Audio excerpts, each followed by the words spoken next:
Բարև ձեզ, սիրելի հետևորդներ, ձեր հետ է Կանեն Լևոնի Ասլանյանը, հոգեբույժ, հոգեթերապևտ։ Այսօր կներկայացնեմ պիրոմանիան։ Ըստ 10-րդ հիվանդությունների միջազգային դասակարգման պիրոմանիան ներգրաված է սովորույթի և հակումների խանգարում, որպես այդպիսին F63.1 դասակարգմամբ։ Պիրոմանիան դա հիվանդագին հրամոլություն է, ինչի ժամանակ անձը կատարում է պարբերական, կանխամտածված հրդեհներ։ Այս վիճակներում անձը ունենում է հրդեհը մարելուց հիացմունք, հետաքրքրություն, կրակի նկատմամբ հետաքրքրություն կամ գրավչություն, ինչպես նաև կարող է հայտնաբերվել հակահրդեհային մեքենաների և սարքավորումների նկատմամբ ոչ նորմալ հետաքրքրություն, կրակի հետ կապված այլ առարկաներով հետաքրքրվել է և անգամ հրշեջ խումբ կանչել է։ Հրդեհները բռնկելիս ունենում են հաճույք, բավարարվածություն կամ թեթևացում, ինչպես նաև դրանց վերացումը դիտարկելիս կամ դրանց վերացմանը մասնակցելիս։ Հիվանդները կարող են նախապես պատրաստվել հրդեհմանը։ Պիրոմանիան հրկիզումից տարբերվում է նրանով, որ վերջինս իրականացվում է ֆինանսական օգուտ ստանալու, վրեժխնդրության կամ այլ պատճառներով և նախապես պլանավորվում է։ Հրկիզման գործողությունը սոցիալական, ֆիզիկական կամ սեռական անբավարարության զգացումից առաջացած հիասթափության պատճառով կուտակված զայրույթը թափելու միջոց է։ Հրկիզումները կարող են կատարվել շահույթի, սաբոտաժի կամ վրեժխնդրության նպատակով։ Երբ հրկիզումը տեղի ունենում վարքի խանգարման և հակասոցիալական անհատականության խանգարման դեպքում, դա դիտավորյալ գործողություն է, այլ ոչ թե իմպուլսին դիմակայելու անկարողություն։ Այս հիվանդությունը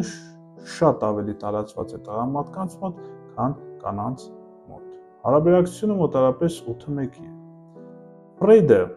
կրակը դիտում էր որպես սեքսուալության խորհրդանիշ։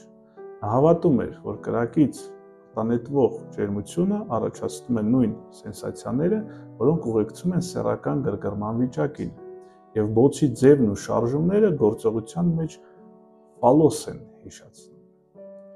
Պիրոմանիան կապում են իշխանության և սոցիալական հեղինակության աննորմալ փափագի հետ։ Պիրոմանիայով տառապող որոշ հիվանդներ կամավոր հրշեջներ են, ովքեր հրդեհներ են կազմակերպում իրենց քաջությունը ցույց տալու։ Մի քանի ուսումնասիրություններ նշել են, որ պիրոմանիայով հիվանդների հայրերը մեծամասամբ շատ են բացակայում տնից։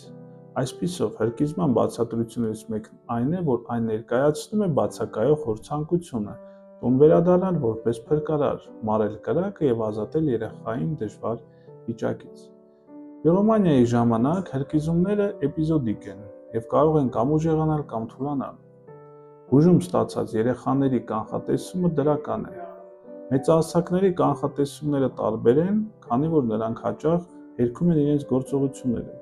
Բուժման ոչ մի մեթոդ ապացուցված չէ, որ արդյունավետ է, ուստի պետք է փորձել մի շարք մեթոդներ ներառել վարքային մոտեցումները։ Ազատազրկումը կարող է լինել ռեցիդիվը կանխելու միակ մեթոդը։ Դրանից հետո բուժումը հաստատությունում կարող է իրականացնել վարքային թերապիայով։ Երեխաների կողմից կատարված հրկիզումներին պետք է ամենայն լրջությամբ վերաբերվել։ Հնարավորության դեպքում պետք է իրականացվի ինտենսիվ գործողություններ, բայց որպես թերապևտիկ և կանխարգելիչ միջոցառումներ, այլ ոչ թե որպես պատիժ։ Երեխաների և դեռահասների դեպքում պիրոմանիայի կամ հրկիզման բուժումը պետք է ներառի ընտանեկան թերապիա։ Ձեր հետ էր Կանեն Լևոնի Ասլանյանը, հոգեբույժ, հոգեթերապևտ։ Եղեք առողջ, ցտեսություն։